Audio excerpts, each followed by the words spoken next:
तो स्वागत है आप सभी का रेलवे की क्लास में। तो आज से हमारा एक नया प्रैक्टिस सेट शुरू हो रहा है, जिसमें हम आरपीएफ, एसआई और कांस्टेबल के लिए आपका जो जीके जीएस का पोर्शन है वह हम सॉल्व कर रहे हैं। और इसमें आपको करंट से लेकर जीके, स्टैटिक जीके आपको सभी मिलेंगे। यानी जो आपका मैं आपको 50 मोस्ट इम्पोर्टेंट क्वेश्चन कराऊंगा, जो कि आपका पहला वीडियो होगा। और ये जो आपका होगा प्रीवियस ईयर पर आधारित होगा। और यहाँ से पूरा आपका प्रश्न जो है यहाँ से पूरा प्रश्न जो है आपका है यहीं से आपका बनने वाला है। सेम मॉडल पर है और सिलेबस के अकॉर्डिंग है। देखिए, कोई भी एग्ज़ाम हो, जब तक आप सिलेबस के अकॉर्डिंग नहीं तैयारी करते हैं तब तक आपका कोई भी एग्ज़ाम जो है आप क्लियर नहीं कर सकते। तो सिलेबस के अकॉर्डिंग आप तैयारी कीजिए। तो आपको जीके जीएस आज का पहला प्रैक्टिस सेट है, उसके बाद रीजनिंग, उसके बाद आपका मैथ शुरू होगा। तो चलिए आज का प्रैक्टिस सेट शुरू करते हैं और 50 क्वेश्चन हम आज के प्रैक्टिस सेट में देखेंगे। तो आगे बढ़ते हैं। देखिए पहला क्वेश्चन क्या कह रहा है। प्रैक्टिस सेट आपका पहला है, आपका कंप्यूटर बेस्ड टेस्ट होगा। और देखिए पहला क्या कह रहा है कि कुल इसमें आपके कितने होंगे, तो 120 प्रश्न होंगे। और देखिए सामान्य ज्ञान में आपको 50 प्रश्न होंगे, और अंक गणित से आपको 35 प्रश्न होंगे, और आपके रीजनिंग से आपके 35 प्रश्न होंगे। यानी आपका सामान्य ज्ञान का जो पोर्शन है वो आपका 50 क्वेश्चंस का है। तो चलिए इसी के साथ शुरू करते हैं और पहला क्वेश्चन का जवाब दीजिए। वीडियो को पॉज करके जवाब देने का प्रयास कीजिएगा, और स्कोर में आप बताइएगा कि 50 क्वेश्चन में आपका स्कोर क्या रहा। कि देखिए, जब तक आप टेस्ट नहीं लगाएंगे तब तक आपको स्कोर नहीं पता चलेगा। तो देखिए पहला क्वेश्चन क्या कह रहा है कि चंद्रगुप्त द्वितीय को और किस नाम से जाना जाता था।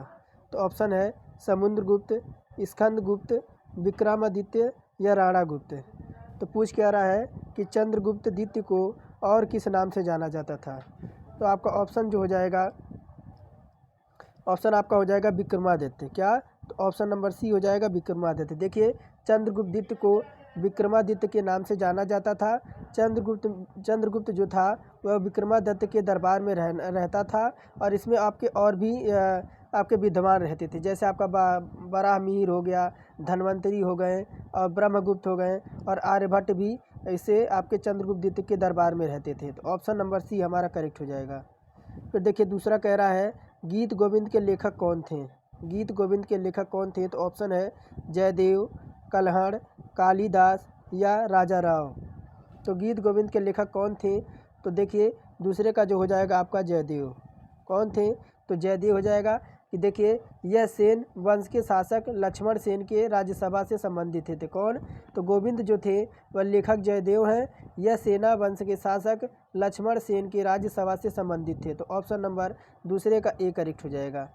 फिर देखिए आगे बढ़ते तीसरे नंबर की ओर। देखिए तीसरा नंबर क्या कह रहा है, थोड़ा सा इसको और पतला कर दें। देखिए क्या कह रहा है तीसरा, किस लड़ाई में मोहम्मद गौरी के लिए दिल्ली क्षेत्र खोल दिया। किस लड़ाई में मोहम्मद गौरी के लिए दिल्ली क्षेत्र खोल दिया गया। तो ऑप्शन है तराइन के पहली लड़ाई में, तराइन के दूसरी लड़ाई में, सी कह रहा खानवे की लड़ाई में, या डी कह रहा पानीपत की पहली लड़ाई में। तो ऑप्शन नंबर देखिए आपका तीसरे का जो हो जाएगा ऑप्शन नंबर बी। किसमें। तो तराइन के आपके लड़ाई में। ऑप्शन नंबर बी हमारा जो है ऑप्शन नंबर बी करेक्ट हो जाएगा। फिर देखिए चौथा कह रहा है क्या कि निम्नलिखित में से कौन सी घटनाएं का आपके कालानुक्रम से सही है। निम्नलिखित में से कौन सी घटना आपके कालनुमा आपकी सही है। तो ऑप्शन कह रहा है सविनय अवज्ञा आंदोलन, भारत छोड़ो आंदोलन, कैबिनेट मिशन प्लान है, या बी कह रहा है कि कैबिनेट मिशन प्लान, सविनय अवज्ञा आंदोलन, भारत छोड़ो आंदोलन है। उसके बाद भारत छोड़ो आंदोलन है, फिर सविनय अवज्ञा आंदोलन है, फिर आपका कैबिनेट मिशन प्लान है। और डी कह रहा है कि सविनय अवज्ञा आंदोलन है, कैबिनेट मिशन प्लान है, या भारत छोड़ो आपका आंदोलन है। तो आपके काल अनुसार आपका कौन सी जो घटनाएं हैं वो आपकी सही हैं। तो देखिए आपकी जो जाएंगी चौथी की वह ए हो जाएंगी। कौन सी। तो सबसे पहले आपका सविनय अवज्ञा आंदोलन हुआ था, उसके बाद भारत छोड़ो आंदोलन, उसके बाद आपका कैबिनेट मिशन प्लान आया था। ऑप्शन नंबर फर्स्ट हमारा चौथे का करेक्ट हो जाएगा। फिर देखिए कह रहा है पाँचवा नंबर, कथकली किस राज्य का प्रमुख नृत्य है। ऑप्शन है तमिलनाडु, केरल, मणिपुर, आंध्र प्रदेश। तो देखिए अगर आप ये मानिए कि आप जैसे रेलवे ने खुद ही अपने ट्विटर हैंडल पे बताया कि कमज़ोर छात्रों को कैसे तैयारी करना है। और ये आपका जो क्लास है, अगर आप कमज़ोर हैं, यकीन मानिए आप रोज़ एक टेस्ट लगाते हैं तो यकीन मानिए बूंद बूंद से घड़ा भरता है। तो आप जो एक टेस्ट अगर रोज़ाना लगाते हैं तो यह मान के चलिए जब तक आपका एग्ज़ाम नहीं आ जाता तब तक आपका जो है जीके, रीजनिंग और आपका मैथ का पोर्शन बहुत मजबूत हो जाएगा। 5वें का उत्तर दीजिए क्या कह रहा है। कथकली किस राज्य का नृत्य है? तो आपका 5वें का हो जाएगा बी। किसके? तो देखिए केरल का। किसके? तो केरल का है। और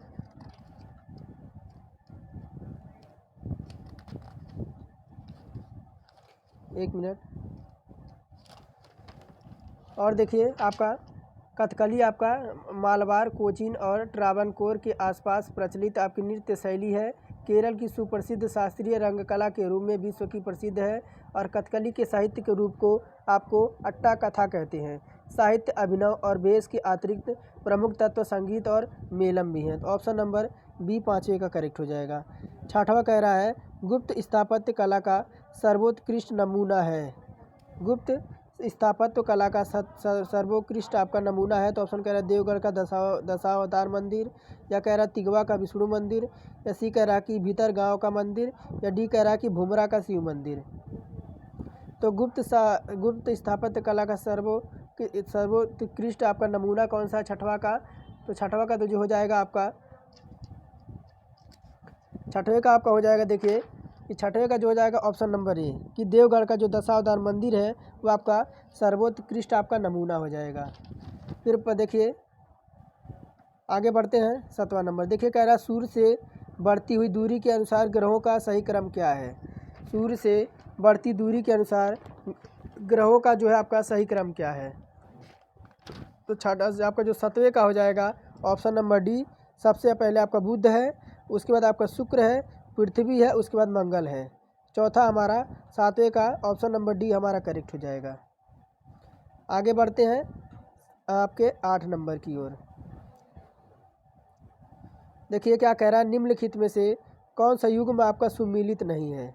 कौन सा आपका युग्म आपका सुमिलित नहीं है? तो आपका देखिए मिस्टिल का आपका फ्रांस दे रखा है इसकी स्थापना, यामो का जापान दे रखा है, सिरोको का ऑस्ट्रेलिया दे रखा है, और खामसीन का आपका मिस्र दे रखा है। तो कौन सा जो है आपका सुमिलित नहीं है यह पूछ रहा 8वें नंबर में।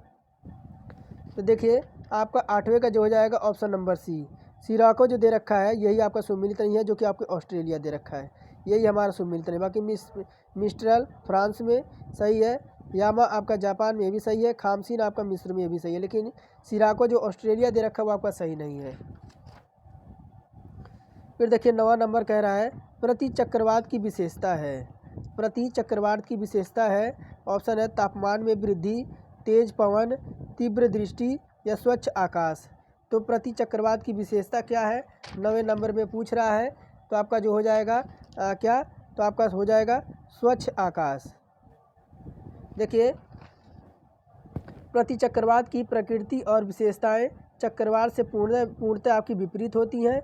इसके केंद्र में उच्च वायुदाब का क्षेत्र होता है, जबकि परिधि की ओर निम्न दाब आपका पाया जाता है। ऑप्शन नंबर 9 का डी करेक्ट हो जाएगा। 10वां पूछ रहा है लोयस का पठार कहाँ है?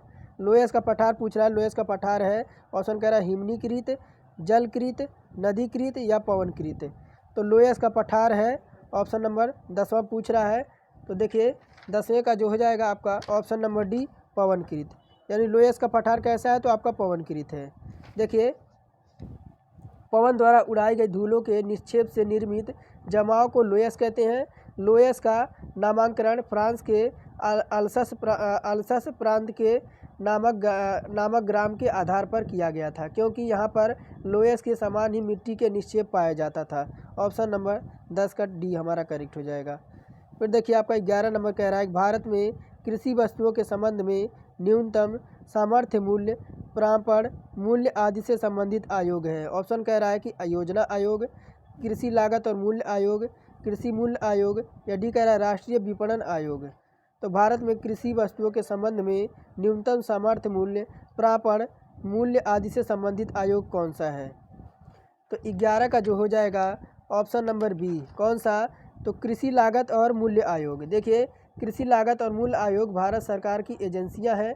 यह इसका पहला नाम आपका पहले इसका नाम कृषि और मूल्य आयोग था। इसकी स्थापना आपकी सन 1965 में, कब? तो सन 1965 में की गई थी। और 1985 में इसका नाम अब क्या हुआ गया? इसका नाम जो आपका 1985 में इसका नाम कृषि लागत से मूल्य से आयोग हो गया। यह आयोग भारत में कृषि वस्तुओं के संबंध में न्यूनतम सामर्थ्य मूल्य, प्रापण मूल्य आदि से संबंधित होता है। तो ऑप्शन नंबर बी 11 का करेक्ट हो जाएगा।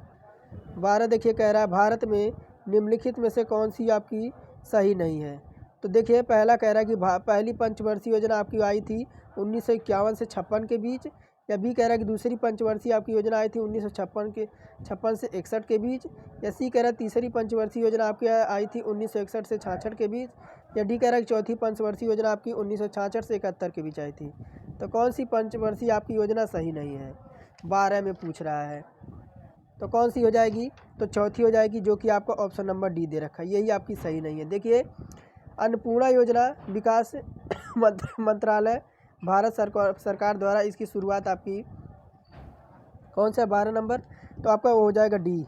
चौथा पंचवर्षीय योजना जो है आपका 1966 से 71 दे रखा है, ये आपका जो है यही आपका योजना सही नहीं है। बाकी पहली पंचवर्षीय योजना 51 से 56 ये भी सही है। दूसरी पंचवर्षीय योजना 1956 से 61 ये भी सही है। तीसरी आपकी 1961 से 66 ये भी सही है। फिर देखिए कह रहा है 13 नंबर, अन्नपूर्णा योजना किस वर्ष आपके कार्यान्वित की गई थी? तो अन्नपूर्णा योजना किस वर्ष आपके कार्यान्वित की गई थी? 13 नंबर में पूछ रहा है। तो 13 का जो हो जाएगा ऑप्शन नंबर आपका डी।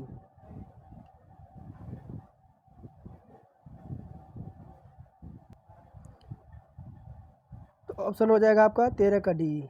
आगे बढ़ते हैं। 14 कह रहा है राष्ट्रपति को पद एवं गोपनीयता की शपथ कौन दिलवाता है? ऑप्शन है उपराष्ट्रपति, उच्च न्यायालय के मुख्य न्यायाधीश, या प्रधानमंत्री, या आपका लोकसभा अध्यक्ष।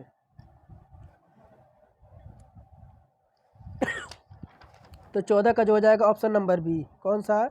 तो ऑप्शन नंबर बी कि आपका भारतीय संघ के कार्यपालिका शक्ति राष्ट्रपति में निहित होती है।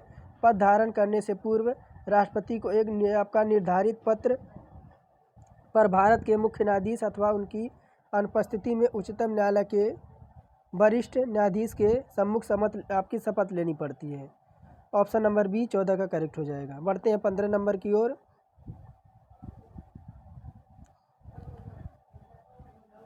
देखिए कह रहा है वर्तमान में संपत्ति का अधिकार एक प्रकार का क्या है? वर्तमान में संपत्ति का अधिकार एक प्रकार का है मूल अधिकार, नैसर्गिक अधिकार, विविध अधिकार, या इनमें से कोई नहीं। तो 15 का जो हो जाएगा आपका ऑप्शन नंबर सी। कौन सा? तो आपके विविध का अधिकार। विविध का अधिकार देखिए वर्तमान में संपत्ति का अधिकार विविध अधिकार है। 44वें संविधान 1938 के द्वारा इसे मूल अधिकार की श्रेणी से हटाकर इसे 300 के में सम्मिलित किया गया। 16 कह रहा है किस अनुच्छेद के द्वारा 6 से 14 वर्ष तक के बच्चों के लिए शिक्षा का अधिकार मूल अधिकार माना गया है? किस अनुच्छेद के द्वारा 6 से 14 वर्ष तक के बच्चों को शिक्षा का अधिकार मूल अधिकार माना गया है? तो आपका देखिए ऑप्शन नंबर बी 16 का जो हो जाएगा ऑप्शन नंबर डी, अनुच्छेद 21 के ए में। किसमें? तो अनुच्छेद 21 के ए में राज्यसभा 6 से 14 वर्ष के आयु के समस्त बच्चों को ऐसे ढंग से जैसे कि राज्य विधि द्वारा अवधारित करें निःशुल्क तथा अनिवार्य शिक्षा उपलब्ध करेगा। यह 86वें संविधान संशोधन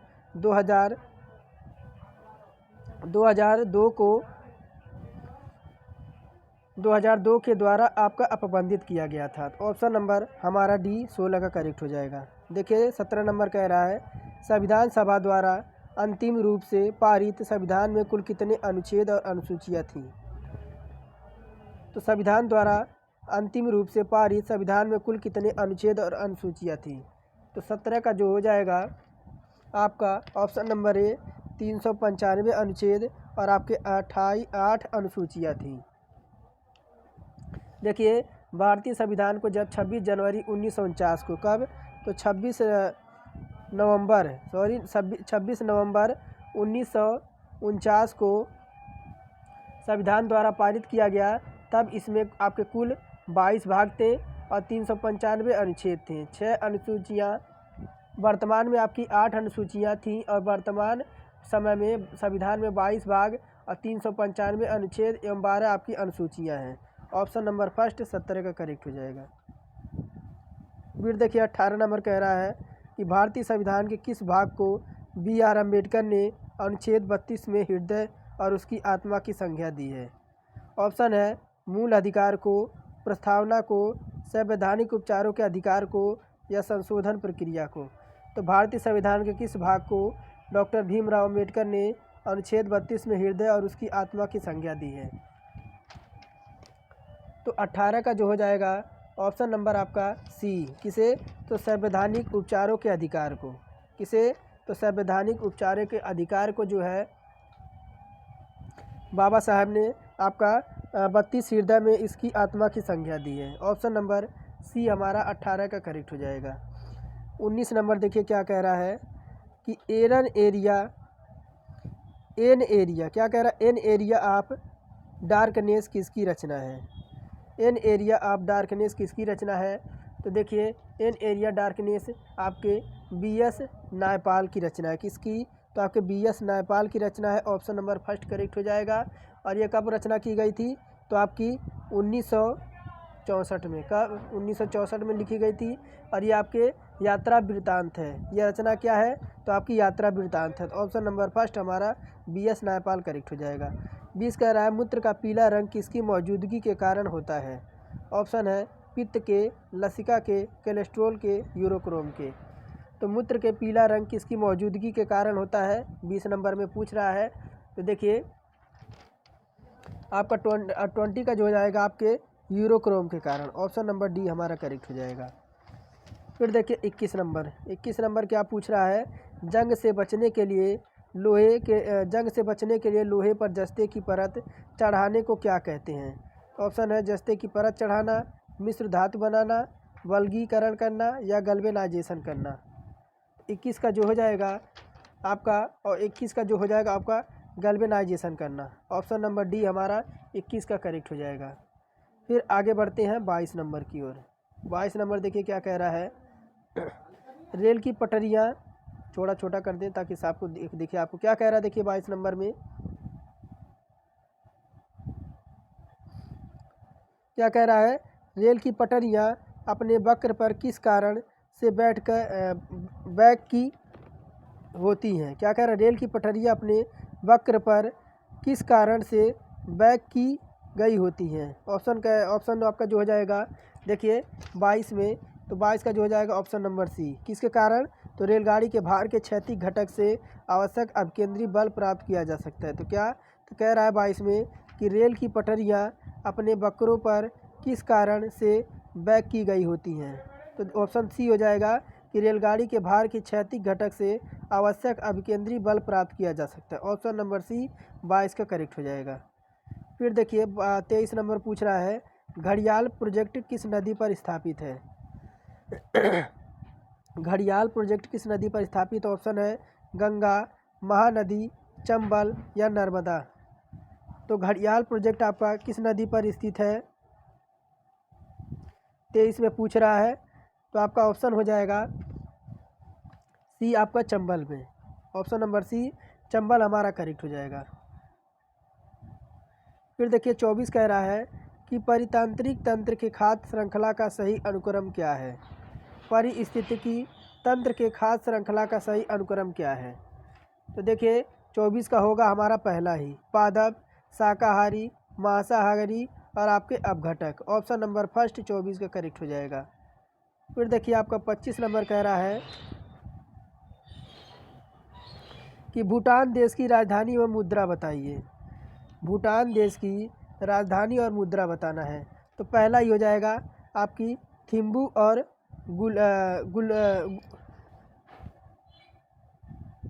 क्या? तो थिम्बू और गुलतारूम। क्या? तो थिम्बू आपका गुलतारूम हो जाएगा। ऑप्शन नंबर फर्स्ट हमारा करेक्ट हो जाएगा। 26 पूछ रहा है भारतीय संविधान दिवस कब मनाया जाता है? पूछ रहा है 26 आपका कि भारतीय संविधान दिवस कब मनाया जाता है? तो 26 में देखिए भारतीय संविधान दिवस आपका हर साल और देखिए 9 जनवरी को मनाया जाता है। कब? तो आपके 9 जनवरी को मनाया जाता है हर साल भारतीय संविधान दिवस। 27 पूछ रहा है टेलीफोन की खोज किसने की थी? टेलीफोन की खोज किसने की थी? तो देखिए आपका 27 का जो हो जाएगा आपके ग्राहम बेल ने। फिर देखिए कह रहा है किस राज्य सरकार द्वारा 3 दिसंबर आपका करंट से क्वेश्चन है 2017 के दिव्यांगों के लिए आईटी पार्क स्थापना के लिए स्वीकृति दी गई थी? ऑप्शन है उत्तर प्रदेश, गुजरात, तेलंगाना, हरियाणा। तो पूछ क्या रहा है किस राज्य सरकार द्वारा 3 दिसंबर सन 2017 को दिव्यांगों के लिए आईटी पार्क स्थापना करने के लिए स्वीकृति दी गई थी? तो आपके कौन से? आपके तेलंगाना में। ऑप्शन नंबर सी करेक्ट हो जाएगा। फिर देखिए आपका 29 पूछ रहा है कि दिसंबर 2017 में यूनेस्को की विश्व विरासत स्थलों की सूची जारी की गई। इस सूची में ताजमहल को कौन सा स्थान दिया गया था? तो ऑप्शन है पहला, दूसरा, तीसरा या चौथा। क्या कह रहा है 29 में कि दिसंबर 2017 में यूनेस्को की विश्व विरासत स्थलों की सूची में जो जारी की गई थी, इस सूची में ताजमहल को कौन सा स्थान दिया गया था? तो 29 का हमारा हो जाएगा आपका पहला स्थान। विश्व विरासत की सूची में आपका ताजमहल को पहला स्थान दिया गया है। 30 नंबर कह रहा है मिस वर्ल्ड 2017 का खिताब निम्न में से किसने जीता था? ऑप्शन है मानुषी जिल्लर, एनिया मेजा, स्टेफनी हिल। तो 30 का जो हो जाएगा ये हरियाणा से बिलोंग करती है आपकी मानुषी जिल्लर। ये आपके मिस वर्ल्ड 2017 का खिताब इन्होंने जीता था। फिर देखिए आपका 31 नंबर की ओर बढ़ते। 31 नंबर क्या कह रहा है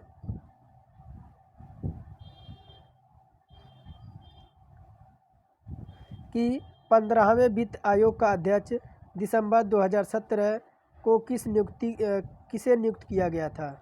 और आपके देखिए जितने भी करंट है आपके, ये आपके मोस्ट इम्पोर्टेंट करंट हैं।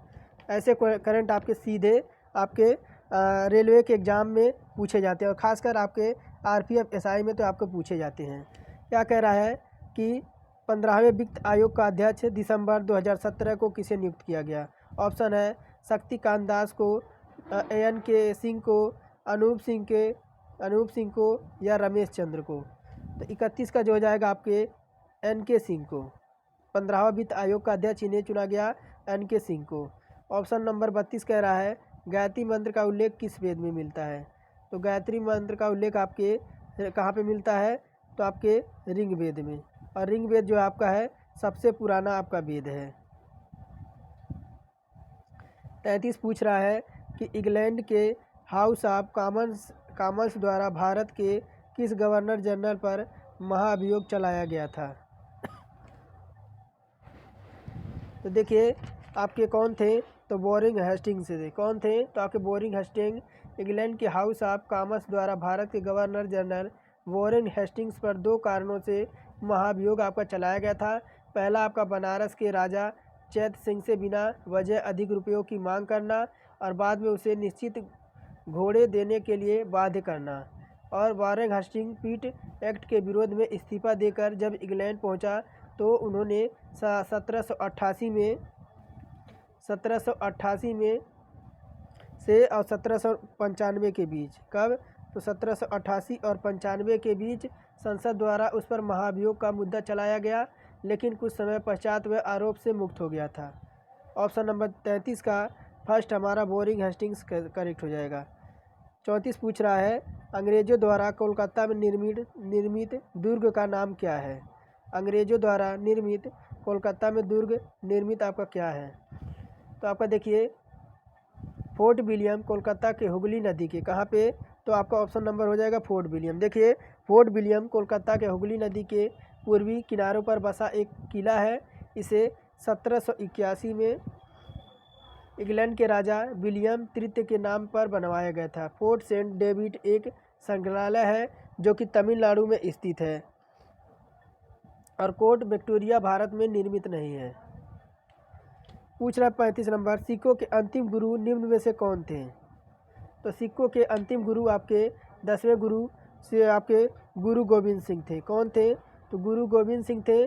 प्रथम गुरु आपके गुरु नानक थे।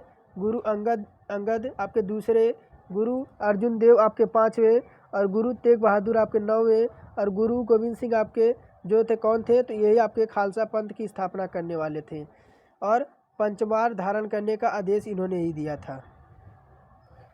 36 नंबर कह रहा है गंगा के उत्तर से अभियान चलाने वाला चोल राजा कौन सा था। ऑप्शन है राज महेंद्र, परांतक, राजेंद्र। तो गंगा के उत्तर से अभियान चलाने वाला चोल राजा कौन सा था, तो 36 का देखिए गंगा के उत्तरी अभियान चलाने वाला चोल राजा आपका राजेंद्र था। कौन था, तो आपका राजेंद्र चोल थे। सन आपके 1012 में सिंहासन रूढ़ होने के पश्चात 1017 में उन्होंने संपूर्ण श्रीलंका को जीत लिया था। गंगा अभियान के पश्चात उन्हें गंगैकोंड चोल की उपाधि दी गई थी। 37 पूछ रहा है कि निम्न में से कौन सा युग में आपका सुमिलित नहीं है। राज तरंगणी कलहड़ दे रखा है, पृथ्वीराज रासो चंद्रप्रदाय दे रखा है, अभिज्ञान शकुंतलम कालिदास आपके रचनाकार हैं।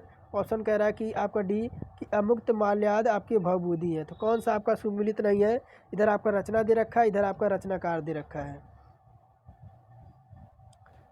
तो देखिए आपका 37 का जो हो जाएगा ऑप्शन नंबर डी।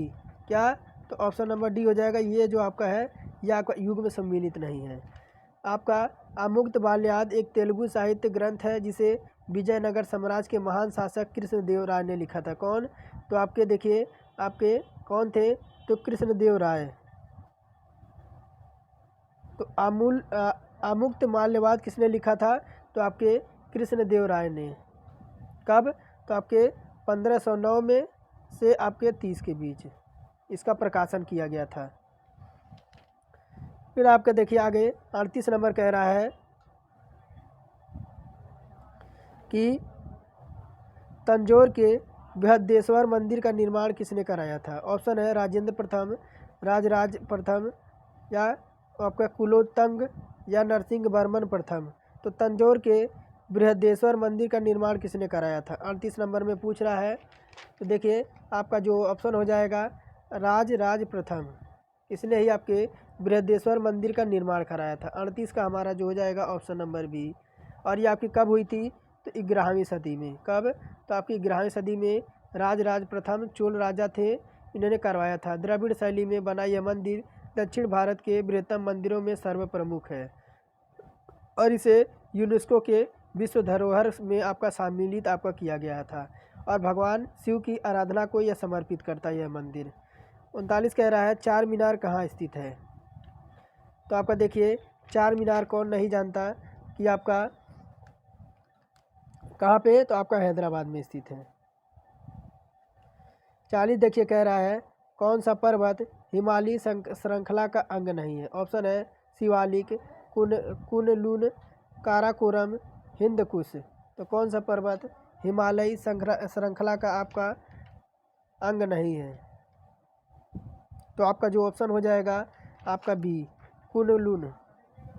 देखिए आपका कुनलुन पर्वत श्रृंखला आपका कितना है, तो 3000 किलोमीटर मध्य एशिया की सबसे लंबी पर्वतमालाओं में से एक है। कुनलुन पर्वत तिब्बत के पठार के उत्तर में स्थित है।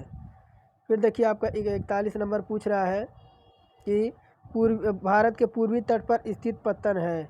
तो कंडाला और हल्दिया और कोचीन, पारादीप और कंडाला, पारादीप और हल्दिया। तो भारत के पूर्वी तट पर स्थित पत्तन कौन सा है, तो 41 का जो हो जाएगा ऑप्शन नंबर डी हमारा पारादीप और हल्दिया। आगे बढ़ते हैं आपके 42 नंबर की ओर।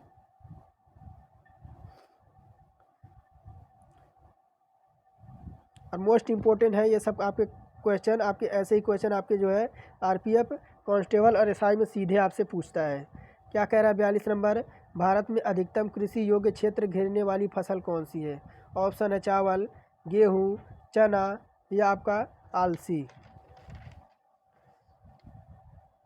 तो देखिए आपका 42 का कौन सा हो जाएगा, तो देखिए सबसे ज़्यादा आपकी क्षेत्र घेरने वाली कौन सी फसल है, तो आपकी चावल है। 43 कह रहा है यूएसए की राजधानी किस नदी के किनारे स्थित है। तो यूएसए की राजधानी आपकी वॉशिंगटन डीसी। कहाँ पे, तो आपके वॉशिंगटन डीसी के पेटामेक नदी के किनारे। कहाँ पे, तो तो ऑप्शन नंबर डी पेटामेक नदी के किनारे अवस्थित है। इसकी स्थापना आपकी 16 जुलाई और 1790 में की गई थी। देखिए 44 नंबर कह रहा है कि जिस ग्रामीण रोजगार कार्यक्रम द्वारा प्रत्येक वयस्क व्यक्ति को रोजगार देने का लक्ष्य वह है। तो कौन सा आपकी योजना है? ऑप्शन कह रहा है इंदिरा रोजगार योजना, जवाहर रोजगार योजना, नेहरू रोजगार योजना, या डी कह रहा महात्मा गांधी राष्ट्रीय ग्रामीण रोजगार गारंटी कार्यक्रम। तो देखिए आपका 44 का कौन सा हो जाएगा? तो 44 का जो ऑप्शन हो जाएगा आपका ऑप्शन नंबर डी जो हो जाएगा आपका कि जिस ग्रामीण रोजगार कार्यक्रम द्वारा प्रत्येक वयस्क व्यक्ति को रोजगार देने का लक्ष्य है। तो आपका योजना है महात्मा गांधी राष्ट्रीय ग्रामीण रोजगार गारंटी कार्यक्रम। ऑप्शन नंबर डी 44 का करेक्ट हो जाएगा। 45 नंबर देखिए कह रहा है कि भारत में पंचवर्षीय योजना में सर्वोच्च प्राथमिकता किसे दी गई है? ऑप्शन है कृषि को, उद्योग को, व्यापार को या वाणिज्य को। तो भारत में पंचवर्षीय योजना में सर्वोच्च प्राथमिकता किसे दी गई है? तो देखिए प्रथम पंचवर्षीय योजना कब शुरू हुई थी? तो आपकी 1951 से 56 के बीच और होरेल्ड डोमर मॉडल पर यह आधारित थी। इस योजना के प्राथमिक क्षेत्र आपके कृषि था। क्या था? तो इस योजना का आपका प्राथमिक क्षेत्र कृषि था और इसके अतिरिक्त मूल्य स्थिरता, बिजली और परिवहन पर ध्यान दिया गया था। और देखिए 46 कह रहा है गरीबी हटाओ के लिए पहली बार किस योजना के जोड़ दिया गया था? ऑप्शन है चौथी, पाँचवीं, छठी या सातवीं। तो गरीबी हटाने के लिए पहली बार किस योजना को जोड़ दिया गया था? तो देखिए आपका 46 में जो हो जाएगा ऑप्शन नंबर बी में आपकी पाँचवीं में। 47 देखिए क्या कह रहा है उत्पादन लागत पर सकल घरेलू उत्पाद यानी जीडीपी होता है। उत्पादन लागत पर सकल घरेलू उत्पाद आपका होता है। तो 47 का जो हो जाएगा आपका ऑप्शन नंबर डी जीडीपी में से इमदाद घटाकर अप्रत्यक्ष को जोड़ देना। तो उत्पादन लागत पर सकल घरेलू उत्पाद आपका होता है। तो डी कह रहा है कि जीडीपी में इमदाद घटाकर अप्रत्यक्ष कर को जोड़ देना है। फिर देखिए आगे बढ़ते हैं 48 नंबर कि निम्नलिखित में से कौन सा अनुच्छेद में समता के अधिकार की प्रावधान है? ऑप्शन है अनुच्छेद 14 में, अनुच्छेद 19 में, अनुच्छेद 20 में या अनुच्छेद 21 में। तो निम्नलिखित में से कौन से अनुच्छेद में समता का अधिकार की प्रावधान है? तो 48 का देखिए कि भारतीय संविधान में समता का अधिकार भाग 3 में और वर्णित मौलिक अधिकारों के अंतर्गत अनुच्छेद 14 से 18, अनुच्छेद 14 से 18 और अनुच्छेद 14 में कानून समता और अनुच्छेद 15-18 सामाजिक आर्थिक समानता का वर्णन करते हैं। तो ऑप्शन नंबर फर्स्ट हमारा ये करेक्ट हो जाएगा। 49 कह रहा है देखिए कि भारत के महान्यायवादी को नियुक्ति कौन करता है? ऑप्शन है उच्चतम न्यायालय का मुख्य न्यायाधीश, संसद, विधि मंत्री या राष्ट्रपति। तो भारत के महान्यायवादी की नियुक्ति कौन करता है? तो देखिए भारत के महान्यायाधीश की नियुक्ति भारत सरकार का मुख्य कानून सलाहकार भारतीय उच्चतम न्यायालय में सरकार का प्रमुख वकील होता है। भारतीय अनुच्छेद 76 के अनुसार इसकी नियुक्ति आपकी राष्ट्रपति द्वारा की जाती है। तो ऑप्शन नंबर डी हमारा 49 का करेक्ट हो जाएगा। पूछना 50 नंबर आज का लास्ट क्वेश्चन होगा the exchange of Florence music के लेखक कौन है? The exchange trace of Florence music के लेखक कौन है? ऑप्शन दे रखा है सलमान रुश्दी, विक्रम सेठ और बी.एस. नायपाल या टी.एस. इलियट है। तो the exchange trace of Florence music के लेखक कौन है? तो देखिए आपके 50 का जो हो जाएगा ऑप्शन नंबर ए हो जाएगा। कौन? तो सलमान रुश्दी हो जाएगा। तो ये थे हमारे 50 क्वेश्चन। अगर आपने अंत तक देखा तो ज़रूर आप कमेंट में बताइए कि आपका क्या स्कोर रहा। देखिए आपका अगर आप डेली एक प्रैक्टिस सेट लगाते हैं, आप अगर देखिए ऑफलाइन क्लास कहीं ले रहे हैं, कोचिंग ले रहे हैं, तो वहाँ आप लेते रहिए, साथ में आप बुक ले लीजिए और देखिए किसी भी चैनल से पढ़ रहे हैं तो वहाँ प्रैक्टिस ज़रूर कीजिए। वहाँ पे आप देखिए कि आपको बेस्ट कंटेंट कौन प्रोवाइड करा रहा है। तो देखिए हमारे चैनल पे आपको बेस्ट से बेस्ट कंटेंट आपको प्रोवाइड कराया जा रहा है और ये आपका लेटेस्ट वर्जन पे है यह पुस्तक, और मैं आपको डेली प्रैक्टिस सेट कराऊंगा। तो चलिए आज का टेस्ट यहीं समाप्त करते हैं। अगर चैनल पे नए हैं और इस तरह की प्रैक्टिस सेट चाहते हैं तो हमारे चैनल को सब्सक्राइब करके एक लाइक ज़रूर कर दें।